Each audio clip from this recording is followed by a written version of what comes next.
అమ్మాయి సీతామహాలక్ష్మి ఉప్మా తినమ్మా.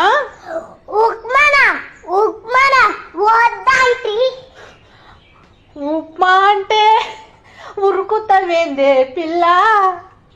ఉప్మాలో ఉన్న రుచి ఎంతో తెలుసునా నీకు?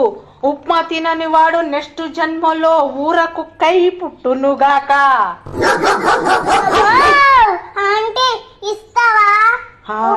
ఆ మాత్రం భయం ఉండాలి. ఉప్మా అంటే ఉత్తుత్తదనుకున్నావా?